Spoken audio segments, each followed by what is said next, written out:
sasa hivi tuko katika hatua ya mwisho ya kukamilisha mkataba na wenzetu wa STAMICO. STAMICO ambao wanakuja kujenga kiwanda kwa ajili ya kutengeneza huu mkaa bora wa makaa ya mawe, na hicho kiwanda kitajengwa Geita.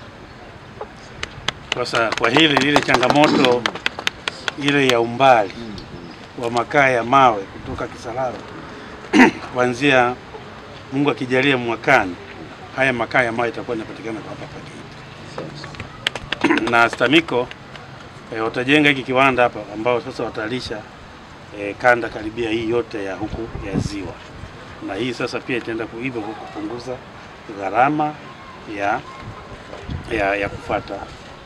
Lakini sehemu nyingine kama ambapo tumeangalia kule Butimba, tumeona kwamba kuna malighafi nyingi sana za kutengeneza hii mkaa mbadala. Katika eneo moja hapo la ufadhili ambao tunatoa kwenye hizi taasisi, moja hapo ni mashine za kutengenezea hiyo mkaa mbadala. Kwa hiyo hata hapa kwenu hapa Geita, kama mnaona hizo malighafi zinapatikana ambazo ni masalia ya mazao mbalimbali, mapumba ya mahindi, mpunga, mabua, maranda kwa mafundi seremala. Hizo zote ni malighafi kwa ajili ya kutengeneza mkaa mbadala. Kwa hiyo pale ambapo mnaona kwamba pia mnaweza kuwa kwamba kuna hizo malighafi zinaweza kupatikana kwa urahisi, katika ule ufadhili wetu kuna hiyo component ya kutoa hizo mashine kwa baadhi ya magereza ambazo ndio zilikuwa identified, lakini pale tunaweza kupokea pia hata ombi maalum kutoka kwa taasisi husika kulingana na wao wanavyokuwa wanaona. Tumeingia mkataba na kampuni shirika la taifa la madini STAMICO, ambalo katika miongoni mwa vitu ambavyo vitafanyika ni pamoja na ujenzi wa viwanda vya kutengeneza mkaa rafiki liquids katika maeneo mbalimbali nchini, na miongoni mwa maeneo ambayo yatajengwa iko kiwanda ni hapa Geita. Na hii ni azima ile ya serikali kuhakikisha inasambaza nishati safi ya kupikia katika maeneo mbalimbali. Kwa mkoa wa Geita hapa kutajengwa kiwanda kikubwa.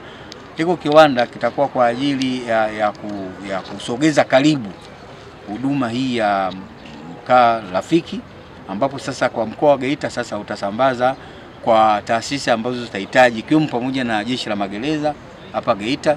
Tumeambiwa kuna gereza lingine liko hapo Chato, lakini kuna Butimba, na kanda hii yote ina magereza. Kwa hiyo baada ya kufuata itaondoa ile kilo ya kufuata mkaa Kisarawe mkoa wa Pwani. Sasa mkaa utapatikana hapa Geita. Nawashukuru sana kwa ujio wenu hapa kuja kuangalia maendeleo ya utekelezaji wa agizo la serikali la kuachana na nishati chafu katika kupika. Niseme tu kwamba nawashukuru LEA kwa kuliona hilo, kwa sababu sisi kama magereza tulikuwa tunapata shida sana, hasa wakati tunatumia kuni katika kupika. Sasa hii nishati ya kuni hii iko inapoteza muda mwingi sana polini. Kama unavyojua polini kuna hatari nyingi sana, kuna nyoka, kuna wanyama wakali. Sasa kwa ujio wenu sisi tunaona kwamba tunaenda kusalimika na wanyama wakali wa nyoka na hatari zingine nyingi za polini. Kwa hiyo tunawashukuruni sana. Lakini pia katika matumizi ya nishati safi kwetu sisi tunaona kwamba itatuletea na kutujengea afya nzuri. Lakini nirudie tena kuwashukuru LEA kwa mipango yenu dhidi ya jeshi la magereza kuzidi kusisitiza nishati safi.